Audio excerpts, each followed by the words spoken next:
Ni saa 12 asubuhi saa za Uganda Kampala, saa 12 asubuhi saa za Nairobi Kenya, saa 12 saa za Dodoma Tanzania. Hii ni idhaa ya Kiswahili ya Radio Fortune Africa. Tupokee taarifa ya habari kutoka idhaa ya DW.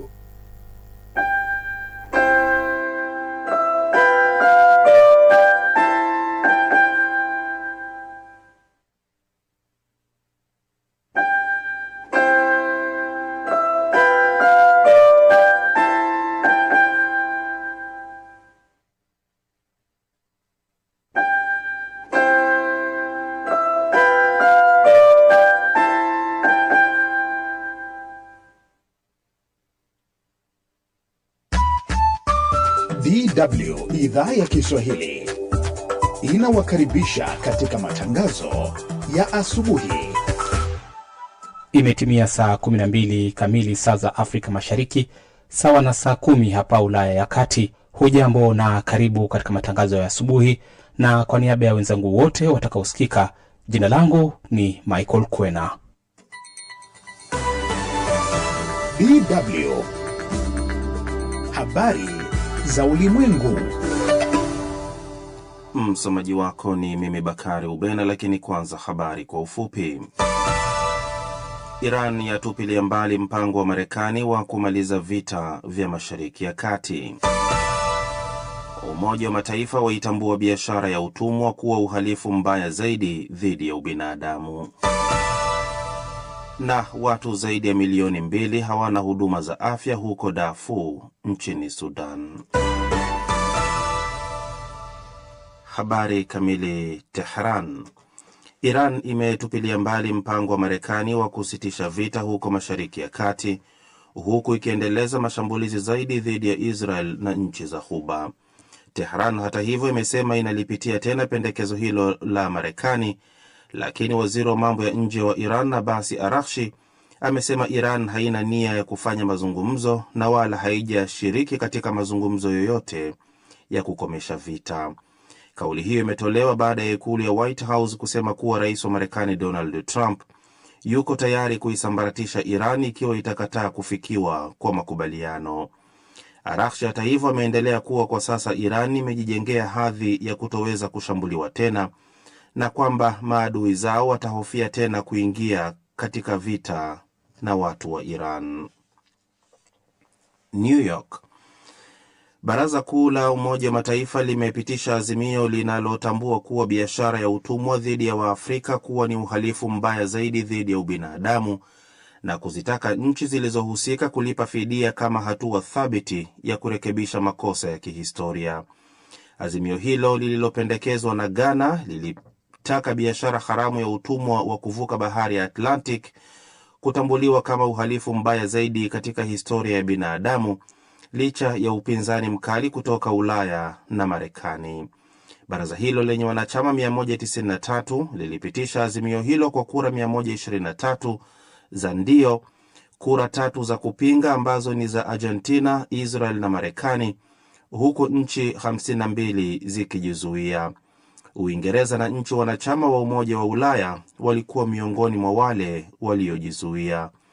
Azimio hilo pia linahimiza kurejeshwa haraka bila vikwazo katika nchi za asili kwa vitu vyote vya kitamaduni, ikiwa ni pamoja na kazi za sanaa, vifaa vya makumbusho, hati na kumbukumbu za kitaifa.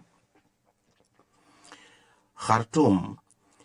Zaidi ya watu milioni 2 huko Darfur nchini Sudan wameachwa bila huduma muhimu za afya baada ya shambulio la droni la wiki iliyopita kupelekea kusitishwa kwa shughuli katika hospitali kubwa eneo hilo. Hayo yameelezwa na shirika la afya duniani WHO na afisa mmoja wa shirika la misaada. Shambulio hilo linalotajwa kuendeshwa na jeshi la Sudan lilisababisha vifo vya watu 70 na kuharibu hospitali ya Al-Deain ambayo ilikuwa ikiwahudumia watu kote huko Darfur. Hayo yakijiri, mapigano yameendelea huku kundi la wanamgambo la RSF likitangaza kuuteka mji wa kimkakati wa Kurmuk uliopo mpakani mwa Sudan na Ethiopia. Ni taarifa ya habari za ulimwengu kutoka DW mjini Bonn. Kiev.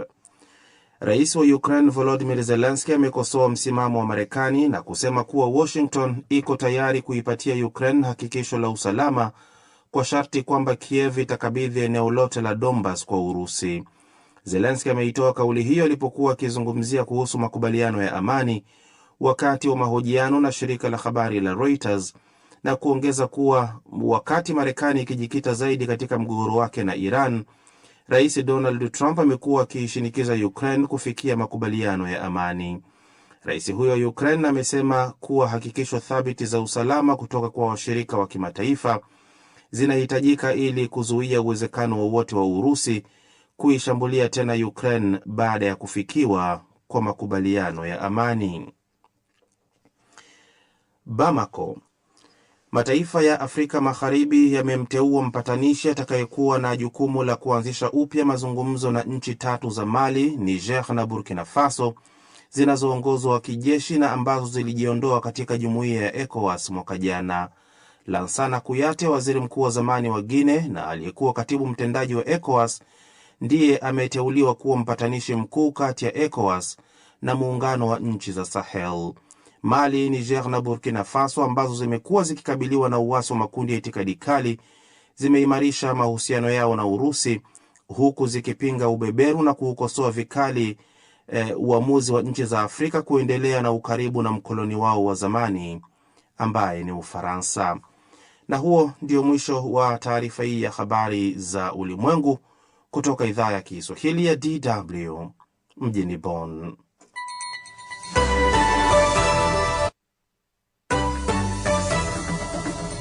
DW Dunia Yetu Leo Asubuhi. Baada ya kusikiliza taarifa ya habari, haya ni miongoni mwa utakayosikia asubuhi ya leo. Tutaangazia hali ilivyo Mashariki ya Kati wakati mzozo kati ya Marekani, Israel na Iran ukiendelea kufukuta. Umoja wa Ulaya umesema unabadilisha mkakati wake barani Afrika, na chama cha mrengo wa kulia cha AfD kinazidi kupata umaarufu katika uchaguzi Ujerumani. Kwa haya na mengine mengi, usibadili kituo. Tuanzie uchambuzi wa ripoti kwa kuangazia hali ilivyo Mashariki ya Kati, ambako vita vilivyoanzishwa na Marekani na Israel dhidi ya Iran vinaingia leo siku yake ya 26. Bakari Ubena amefuatilia mzozo huu na kutuandalia ripoti ifuatayo. Mashambulizi ya kila upande yameendelea kuripotiwa huku kukiwa na shinikizo kubwa la kuvimaliza vita hivyo kwa njia ya kidiplomasia. Rais wa Marekani Donald Trump amesema yuko tayari kuisambaratisha Iran ikiwa haitakubali makubaliano ya kukomesha vita.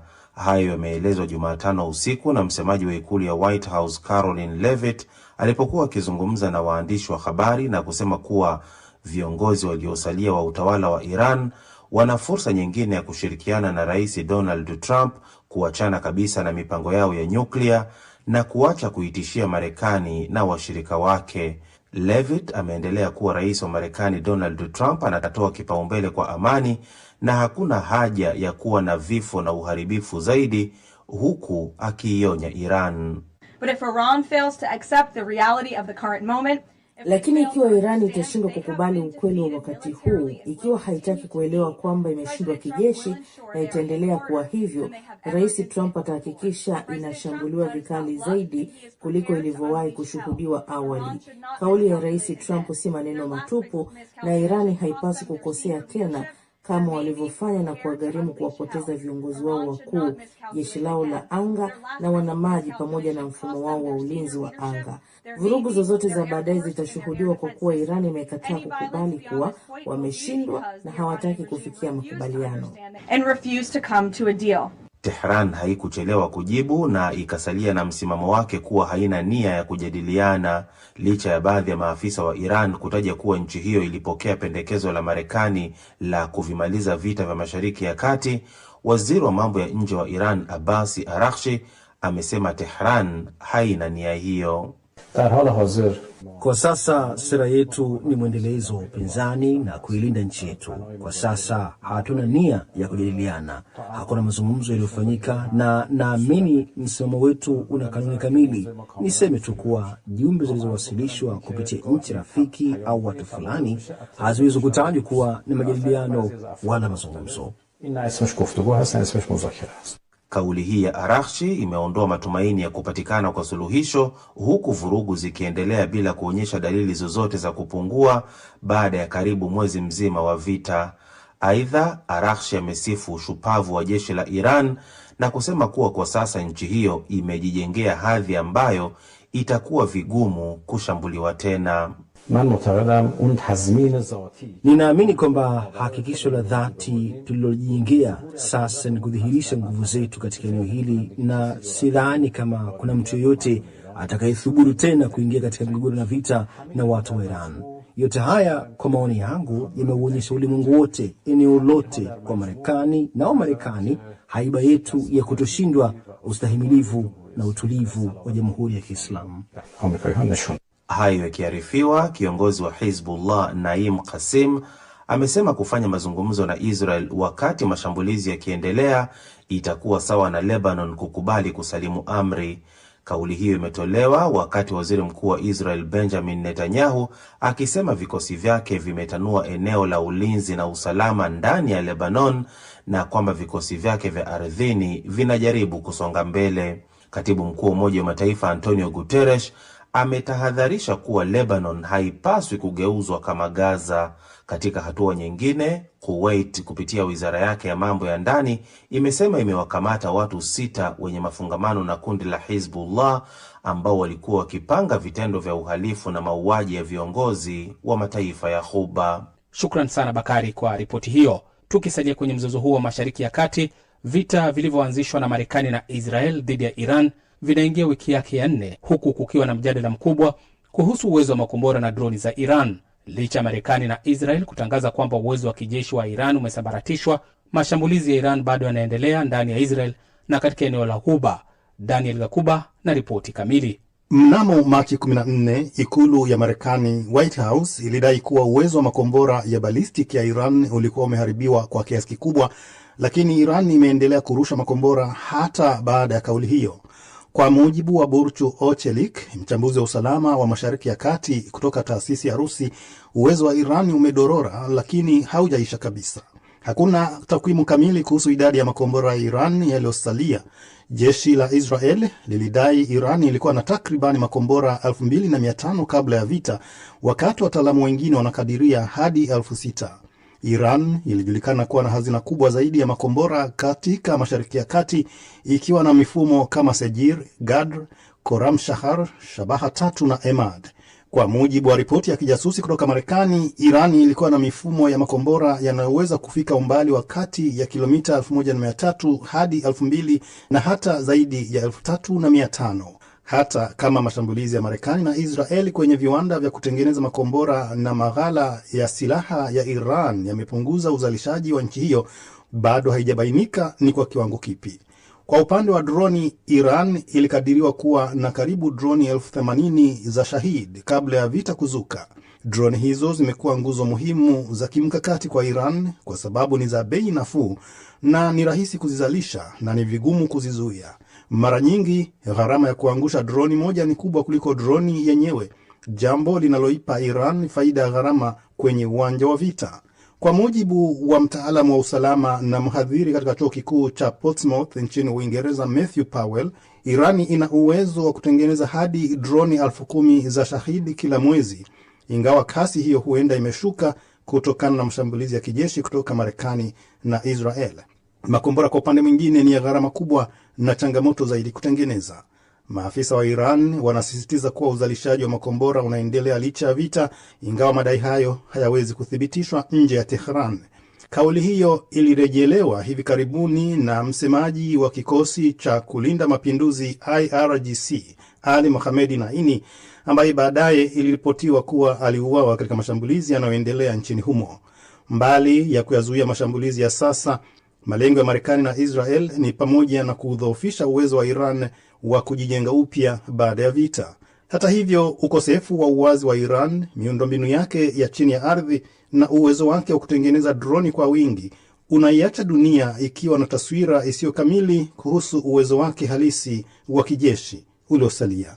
Asante Gakuba kwa taarifa hiyo. Umoja wa Ulaya umesema unabadilisha mkakati wake barani Afrika kwa lengo la kujiweka kama mshirika mkuu wa bara hilo, wakati ushindani ukiongezeka kutoka mataifa makubwa kama Marekani, China na Urusi. Akizungumza katika mahojiano maalum na mwandishi wa DW Isaac Kalezi mjini Accra, mkuu wa sera za kigeni wa Umoja wa Ulaya Kaja Kallas amesema tofauti na mataifa hayo, Umoja wa Ulaya unalenga kujenga ushirikiano kunufaisha pande zote unaojikita katika usalama na maendeleo ya rasilimali ya watu. Silvia Mwehozi na taarifa kamili. Akiwa ziarani nchini Ghana, Kallas amesema Umoja wa Ulaya hauja Afrika kwa misingi ya masharti ya kibiashara au mikataba ya haraka, bali kwa ushirikiano wa manufaa ya pande zote mbili, kwamba moja ya maeneo muhimu ya ushirikiano ni ulinzi na usalama, hasa wakati ukanda wa Sahel na Afrika Magharibi ukikabiliwa na vitisho vinavyozidi kuongezeka, ikiwemo ugaidi, uhalifu wa mipakani na vitisho vya mtandaoni. Katika mazungumzo yake na viongozi wa Ghana, Kallas amesema umoja huo unataka kuimarisha uwezo wa nchi hizo kukabiliana na vitisho kupitia mafunzo, vifaa na ushirikiano wa kiufundi. Tayari Umoja wa Ulaya umesaini mkataba wa kwanza wa usalama na ulinzi na Ghana, hatua inayotajwa kuwa mwanzo wa sura mpya ya ushirikiano wa kijeshi kati ya pande hizo mbili. Kutoka Ghana, Kallas alielekea Nigeria ambako alijadili mapambano dhidi ya Boko Haram pamoja na uwekezaji katika miundombinu ya mawasiliano. Umoja wa Ulaya unasema maendeleo ya rasilimali watu, hasa elimu, teknolojia na ajira, ni sehemu muhimu ya mkakati wake mpya barani Afrika. Unachokiona hapa leo ni ushahidi halisi unaoonyesha kile ambacho ushirikiano wetu unaweza kufanikisha. Bila shaka tuna malengo, lakini malengo tofauti. Hatutaki kutumia vibaya rasilimali. Tunataka manufaa ya rasilimali hizi yabaki kwa Waafrika. Kwetu sisi ni muhimu kwamba kuwe na ajira na ukuaji hapa Afrika, kwa sababu ikiwa kuna ajira, basi kuna utulivu zaidi na pia shinikizo dogo la uhamiaji kuelekea Ulaya, kwa kuwa watu hawataki kuondoka makwao isipokuwa pale wanapolazimika. Kwa hiyo ni kwa maslahi yetu pia kwamba nchi za Afrika zinastawi. Lakini mbali na usalama na maendeleo ya watu, swala la nishati limekuwa sehemu muhimu ya mazungumzo. Kadri mzozo wa Mashariki ya Kati unavyozidi kuathiri masoko ya mafuta na gesi duniani, Umoja wa Ulaya unasema unatafuta vyanzo mbadala vya nishati ili kupunguza utegemezi wake kwa maeneo yenye migogoro. Kallas amesema Ulaya inaangalia kwa karibu fursa za ushirikiano wa nishati na nchi za Afrika, hususan Afrika Magharibi, ili kujenga mfumo wa nishati uliosalama zaidi na usiotegemea njia hatarishi kama mlango wa Hormuz. Aidha, amesisitiza kuwa mkakati mpya wa Umoja wa Ulaya unalenga kuondokana na mtazamo wa zamani wa misaada na kuingia katika ushirikiano wa usawa, ambapo Afrika inanufaika kiuchumi na Ulaya inapata mshirika thabiti katika usalama, nishati na biashara. Ziara hii ya mkuu wa sera za kigeni wa Umoja wa Ulaya Afrika Magharibi inatajwa kuwa sehemu ya juhudi za muda mrefu za umoja huo kujenga uhusiano wa kimkakati na bara ambalo umuhimu wake kiuchumi na kisiasa unaendelea kukua duniani. Shukran Silvia kwa taarifa hiyo. Kwingineko, kwa mujibu wa matokeo ya uchaguzi uliofanyika hivi karibuni nchini Ujerumani, chama cha mrengo wa kulia AfD kinachotajwa kuwa cha itikadi kali kinazidi kupata umaarufu miongoni mwa jumuiya ya wafanyikazi ambalo awali walikuwa wafuasi wa dhati wa chama cha kisoshalisti cha SPD. Nini kimepelekea mabadiliko haya miongoni mwa tabaka la wafanyikazi katika taifa hili lenye nguvu kubwa za kiuchumi kwenye Umoja wa Ulaya? Lubega Emmanuel ametuandalia uchambuzi ufuatao.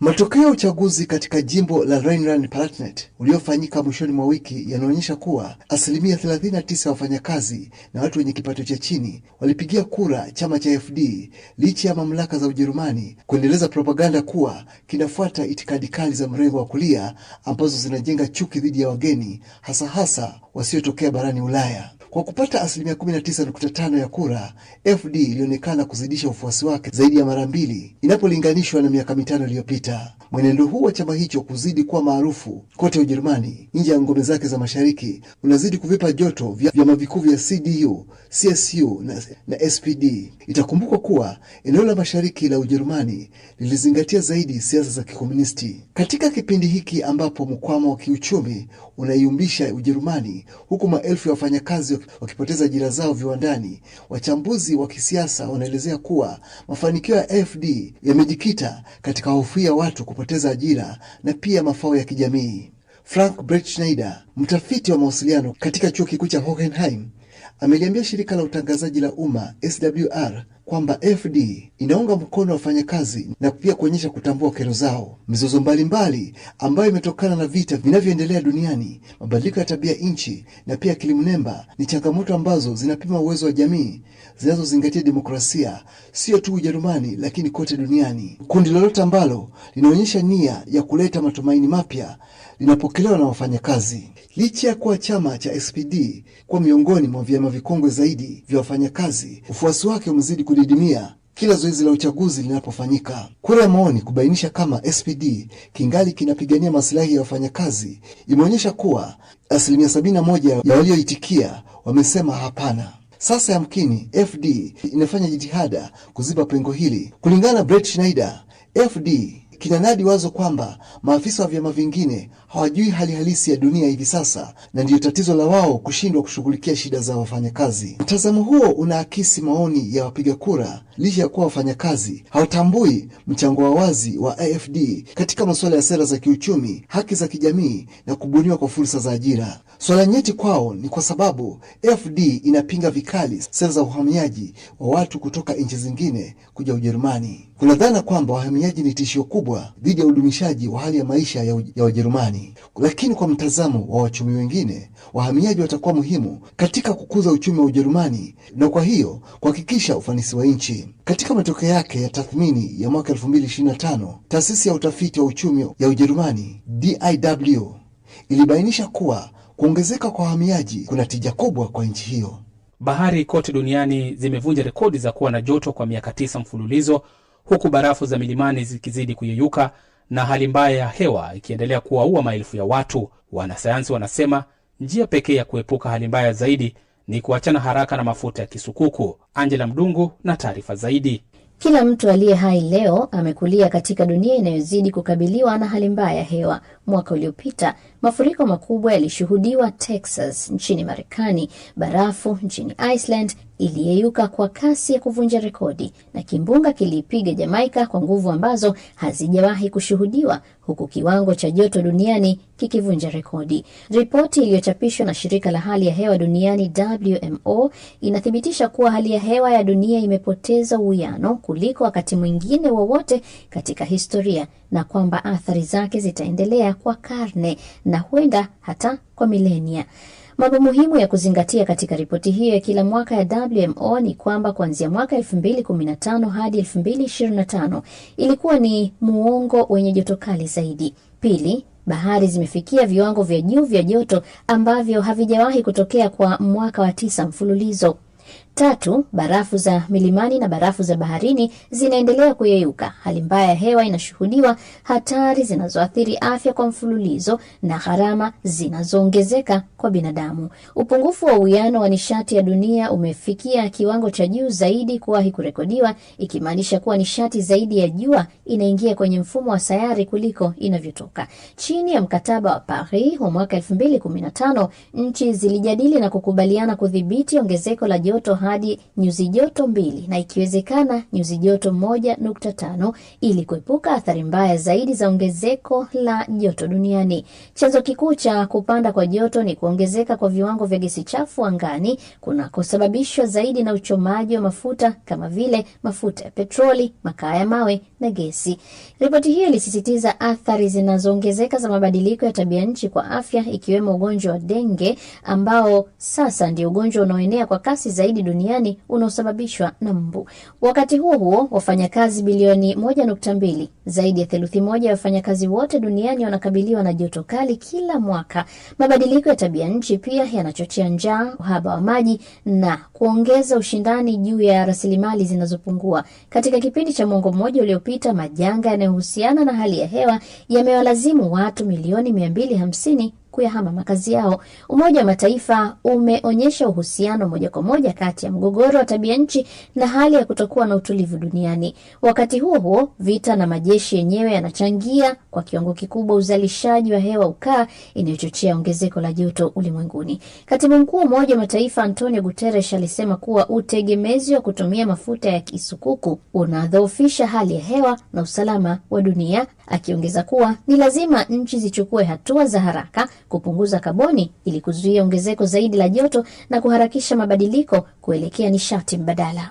Mwisho wa uchambuzi wa ripoti za dunia yetu leo asubuhi. Ni wakati sasa wa kusikiliza makala tuliyokuandalia. DW Wanawake na maendeleo. Nyuki ni mdudu aliye na faida katika mazingira na pia katika upatikanaji wa asali ambayo ni kitega uchumi kwa baadhi ya watu. Asali ikipatikana hapo, hiyo sio ni mali ya kina mama. Wakiuza hiyo asali bado ni pesa inaingia. Iko na pesa tu, ile bado tu inaingiza pesa. Hiyo pesa unatumia pia. Hata tuna wakati mwingine unakuta wamama wanausanga hiyo mbegu, wanasomesha watoto wale ambao wanafukuzwa shule.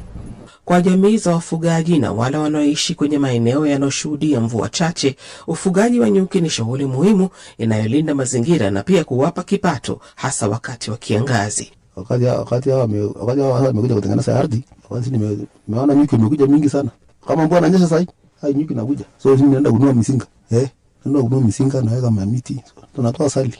Wakazi wa Ilmotiok huko Laikipia wamepata afueni kwa kuongeza pato lao tangu waanze shughuli za kufuga nyuki. Karibu kwenye makala hii ya wanawake na maendeleo kutoka DW inayoangazia ufugaji wa nyuki wa jamii hiyo ya Wamasai. Mimi ni Thelma Mwazaya. Karibu.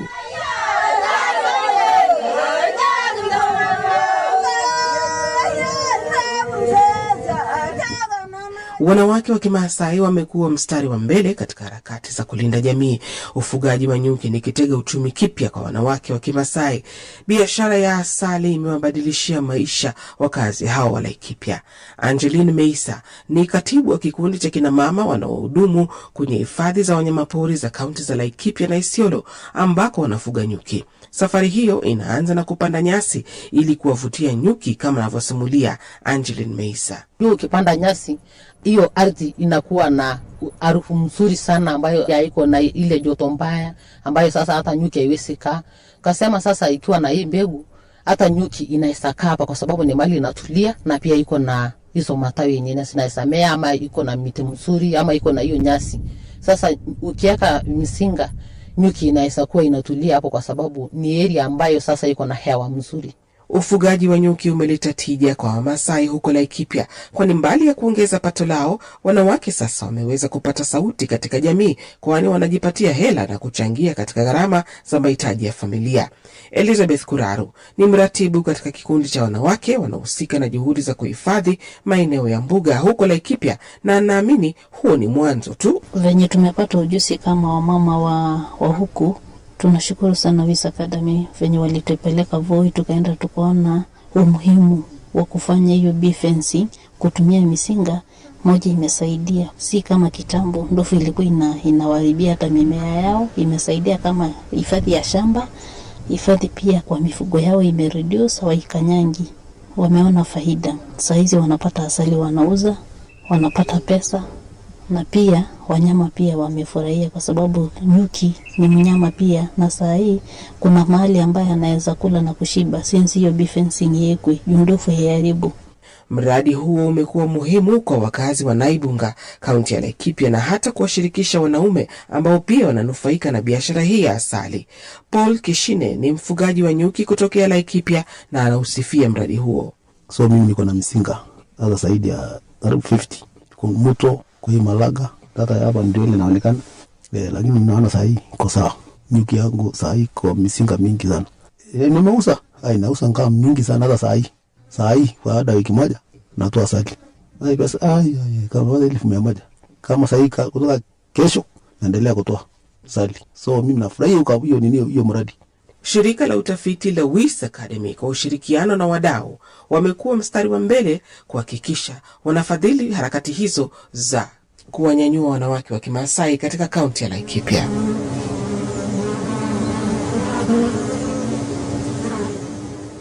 Hadi hapo msikilizaji, hatuna la ziada. Tunafikia mwisho wa makala hii ya wanawake na maendeleo iliyojikita kwenye ufugaji wa nyuki na biashara ya asali kaskazini mwa Kenya. Mimi ni Thelma Mwazaya, asante na kwaheri.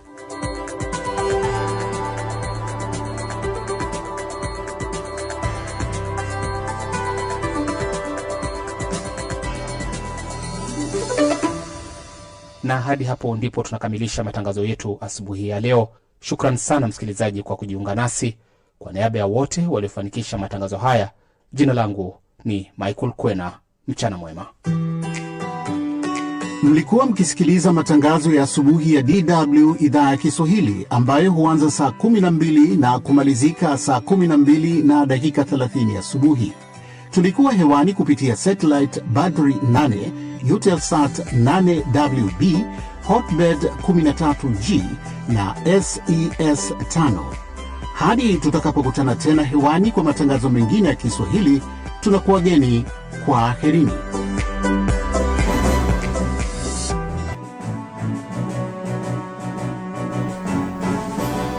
Asante sana Michael Kwena kwa taarifa hiyo ya habari. Msikilizaji, simama na kituo hiki kufikia malengo yetu ya uratibu kwenye hatua ya kuweza kununua mitambo ambayo itatusaidia kuweza kufikia majukwaa tofauti ikiwemo FM. Unaweza wasilisha mchango wako pale katika PayPal link, account yetu. Enda pale kwenye Facebook, utaona kwamba kuna link ya PayPal. Ifuatilie ile link, bonyeza, utafika kwenye ukuta wetu wa PayPal, ambapo kwenye ukuta huo utapata maelezo jinsi utakavyoweza kutoa mchango wako. Simama nasi tupige jeki. Vipindi bora, matangazo yenye tija, ukweli na burudani. Sikiliza idhaa hii ya Kiswahili Radio Fortune Africa, kituo chako kinachokuwa kasi sana duniani. Jukwaa la ukweli, Afrika halisi, sauti yetu na taswira yetu. Hii ni idhaa ya Kiswahili ya Radio Fortune Africa.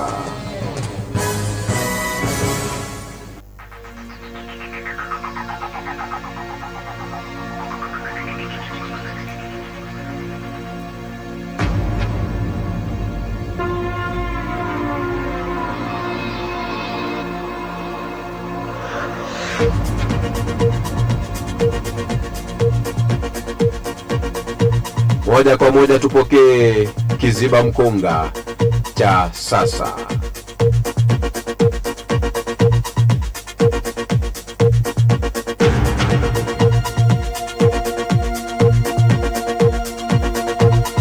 Kuwa makini na hila za ibilisi mitandaoni.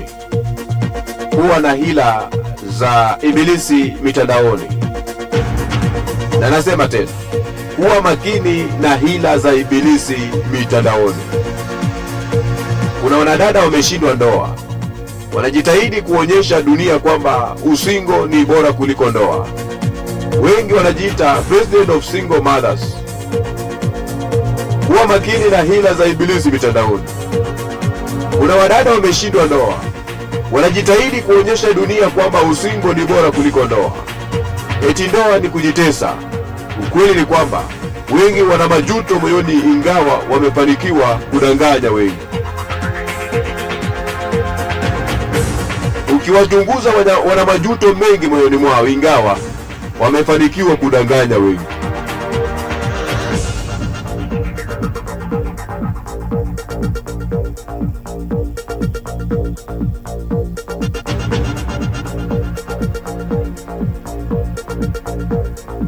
Na hicho ndicho kiziba mkonga cha sasa.